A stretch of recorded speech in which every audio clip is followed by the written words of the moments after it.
To the start of the final match of the SHOUTcraft Invitational number 2. I hope you're as excited as I am for this.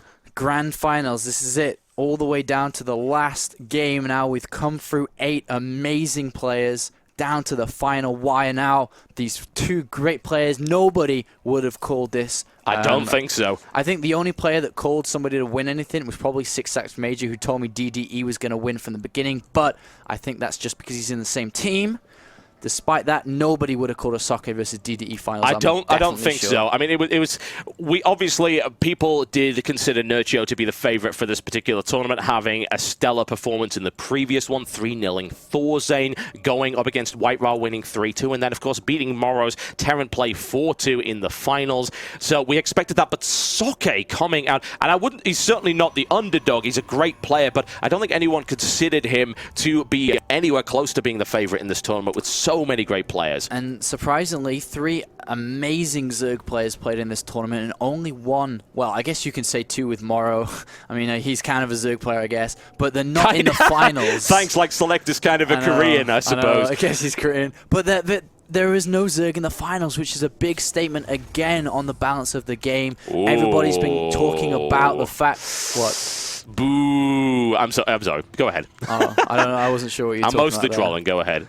But I mean, everybody's been talking about how Zerg's been dominating the European scene, the North American scene. But look at this. We've got a TVP finals of the both region together, so it's very interesting to note. Yeah, it is. It's very, very cool. We like the variety, folks. I hate talking about balance, mostly because I'm Gold League, and if I talk about balance, people actually come to my house and throw eggs at me.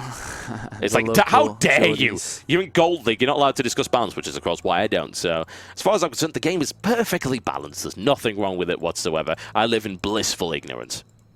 And, looks like we have a refinery going down for DDE. He's going to go straight into it now. And we're going to go into a Noble Command too. We'll just have to see how he's going to play here. Will Socke be putting a lot of pressure? Already, I can smell that he wants to put pressure on just by that pylon. Is in the north location. It is a great location to continue pressure, to warping units down. And he isn't saving up too much chrono boost yet. He's used 2 so far, and he isn't using a 3rd. Pretty much standard so far. And there goes the Tech Lab once again. Are we going to be seeing 2 racks pressure? Are we going to be seeing 1 barracks into a command center? All options still available for everybody. The question is, can you smell what the Socke is cooking? We will find out very shortly. Socke is patrolling around this particular position, looking perhaps for some possible placement. It's going to be a Marauder opening with the Concussive Shell, which is one of the builds that DDE has favored throughout this entire tournament. Indeed it has. It's a great build. It's very standard now for every Terran player to open up against Protoss. It's just great all around. It's not too aggressive with your production facilities. No. You're not adding on too much, and at the same time you're not being too greedy too. You're able to go and harass your opponent with a Marauder and a couple of Marines and with a Concussive Shells, so you're able to deny him fast expanding, so on. It's an overall great build, and it looks like we are going to be seeing a very fast command center here.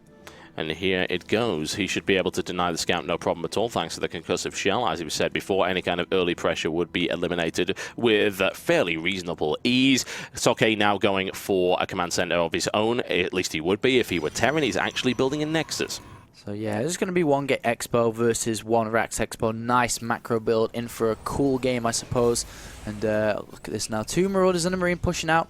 And at SCV, I love how DDE is being very active on the scouting. Does not want to lose to any proxy Stargates. Doesn't want to lose to any proxy Twilight Cancels or anything like that going into DTs and so on. So he's making sure he knows exactly what's going on. And he's going to pressure out a little bit. Sees the Stalker and Zealot. Knows there aren't too many gateways out yet, as there are no units or probes in the middle of the map.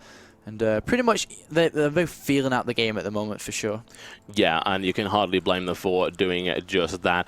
And honestly, it's going to be brilliant. I'm just really looking forward to this game. We had a slight supply block earlier for DDE, who was unable to get a Marauder out quite as quickly. I don't think that's really going to make too much of a difference. He's not in a particularly good position to apply any pressure. Those gateways are on the way up. The Warp Gate tech has already been completed. There is the first one morphing through, and we'll find out what's going to come from this game very shortly. There's a factory coming up right here for DDE. We could once again see that Hellion play. It's been very unique through the entire game, actually, using those Hellions very effectively with or without Blue Flame. He still uses them. And we do have Stim going down now for DDE now. We'll be getting that out, and we'll look to expand very, very, very shortly. Starport immediately going into that, and there's a reactor going on there with another reactor here. Could simply be a very early drop play. It could be, actually. I mean, it could be very early aggressive drop play. Of course.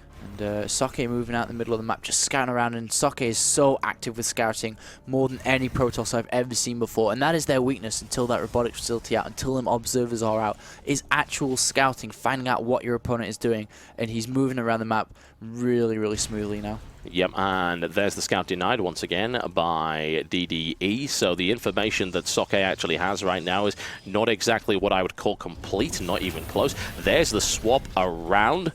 And the SCV manages to get into the base of... it was hidden at the back, actually. Managed to get in the base and scout what was going on. Sees 3 gateways and sees robotics facility as well. 2 more gateways being added on. We're gearing up for a pretty strong attack very, very shortly here. Looking at the unit tab, we are at 37 probes. Will he look to stop building probes around 45, or will he continue? I will keep tabs, TotalBiscuit. Excellent. Thank you very much. There's the bunker coming up right here for DDE, who is trying to prepare for a little bit of pressure. I mean, bunker is so standard in this particular matchup, it's not even funny. You put a bunker down there because it's such a wide open natural. You want as much defense as you possibly can, and needless to say, a little bit extra range never hurt anybody. Factory moving out for some scouting action. This is going to be very indicative to Socke of what's coming, honestly, because that factory is now moved to the center, and Socke can see it immediately floating in the middle of the map. And I think he is going to go and push with this. I mean, he's saved up almost 100 energy on that main nexus now. He's going to warp in and then just chrono boost all the gateways, and I think this is going to be a large attack onto DDE. Will he be able to defend, though? He only has 1 bunker, and look at that, an aggressive pylon on the left-hand side. This is definitely going to be a strong push. He's going to cut probes very, very shortly as he approaches the 44, 45 mark, and a lot of chrono boost saved up. Pylon to the left of him, a pylon to the right of him, volleyed and warped in. However, as you can see, DDE is pushing forward. He'll be able to deny this pylon, but the majority of DDE's forces are going to be out of position for any kind of warp-in attack through to the left. He doesn't know about that proxy pylon. DDE thinking that, hey, he might be a little bit secure right now. Of course, he is not. There's a real possibility of great damage coming in from this pylon on the left. And surprisingly, I mean, it's not going to be an attack, and I'm really surprised that he's got 100 energy on both nexuses now. Yeah. Which is a little bit weird for Socke, which is why it kind of made me think he was going to go attack with it and just use it on the gateways. Nobody would blame you for thinking that. I know, it's really weird. Still 100 energy on both, and in comes a bit of a pressure attack from DDE. Can't really combat this. There's a lot of units here. No chance. It is very, very odd. I mean, at least you would have expected him to chrono boost that so he can maybe get additional warp. Brilliant force field placement right there by Socke. He traps in the majority of DDE's forces who are making a fight of it, but a lot of Marines and a lot of Guardian Shield, so I think not. Once again, Socke's trademark efficiency in play.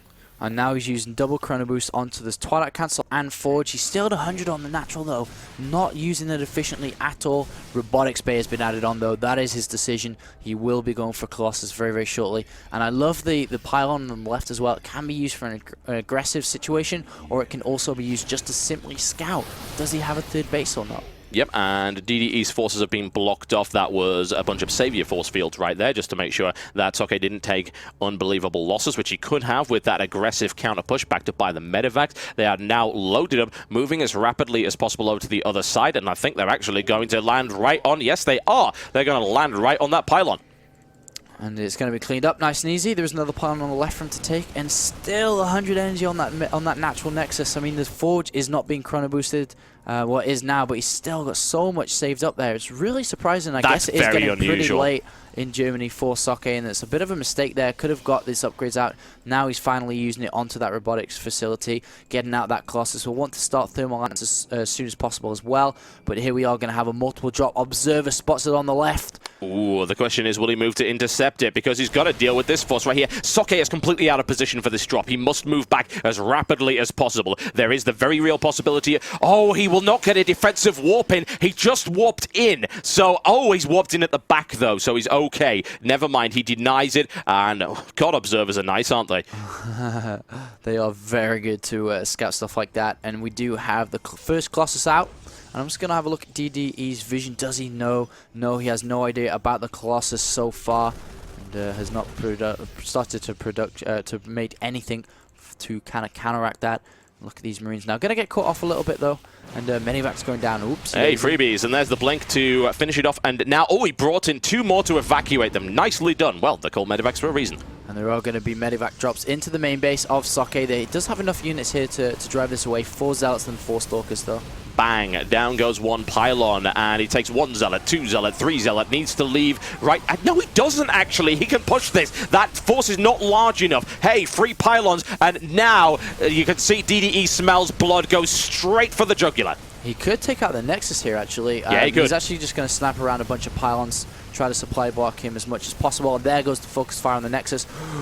This is going to be close. If he'd focused on the Nexus slightly earlier, he would have got this, but that's not going to happen. And once again, we're showing that DDE's decision-making is still a little bit raw. And then we're going to have another counterattack, a stim down the right-hand line, a 200-meter sprint towards that third base to see if he can get a cancellation on that or maybe take it out if it does complete in time. Socke is moving there already in anticipation for it. Let's see if we can do it this time. Well, here he comes once again. The thing is, these guys are really badly injured. He's got to be forced backwards. He can't deal with it. And again, DDE mistiming these attacks, and his judgment showing to be not 100% perfect. And it has to be at this stage. He must. Against a player the caliber of Socke, he's got to get this right. And a huge counterattack can be launched now. Because DDE's been using a lot of stims and Medivacs, losing Medivacs left and right, he doesn't really have that army force, which Socke hasn't lost a single unit at all recently. Colossus is finished up. Does it have Thermal Lance yet? No, Thermal Lance has not been begun yet. Another slight mistake here from Socke. Uh-oh. Blue Flame Hellions. The interception is coming in. Will it get there in time? I think DDE might be able to slip past. He does take a lot of fire in the process. Looks to try and get the probes, but Socke immediately moves them off, and minimal damage was done there. There's the pounce, and down they go. Another stim on the right-hand side. Another 200-meter sprint, realizing, though, that they've run out of gas and have to turn around, out of breath. And taking the third base now eventually, but Socke's been on the third base for a lot longer than DDE so far. Yes, he has. His economy is looking really strong right now. Socke slightly ahead regardless of the presence of 6 mules. That's really, really great. That said, his SCV count is a lot higher than Socke's probe count. I have to wonder if that will help. However, look at this. An army supply difference of 91 to 64. Socke will be able to prosecute a vicious attack. He's not timing it with anything. He's just working on ground weapon level 2 right now. That said, he does have the +1/+1 upgrade, which matches up to what DDE has. The question is, can he do damage to this third? And I don't think he's caring about that third. He might even just run in that naturally. He doesn't have enough units. DDE does not have enough units. Repeat, DDE does not have enough units to fight this army right now. That said, still no extended thermal lance from Socke, which is possibly a critical mistake. That means the Marauders match up to the range of those Colossus, and I would not be happy if I were moving into an engagement, say, in this nice open space, where it would be very difficult to keep the Colossi out of range of a very aggressive Marauder counterpush, particularly with 4 Vikings in the field. Up goes the orbital command to deny this. Now, DDE could shut this down. It really depends on his positioning.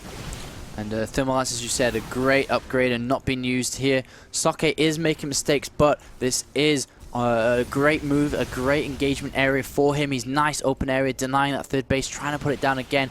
Meanwhile, Socke getting his third base fully saturated now. Big mistake. Big mistake. He moved it back in. He landed. He thought his opponent had left. Socke did not. Socke feigned the retreat and then went right back in and picked off that command center. So now Socke's just going to go retreat. He knows he's got a sick advantage, and DDE knows he's at a disadvantage. He needs to do something soon. And now a lot of gateways are being added on to help filter these units through, especially when you're using Colossus. A lot of area effect will be going down there. Archons are being made as well.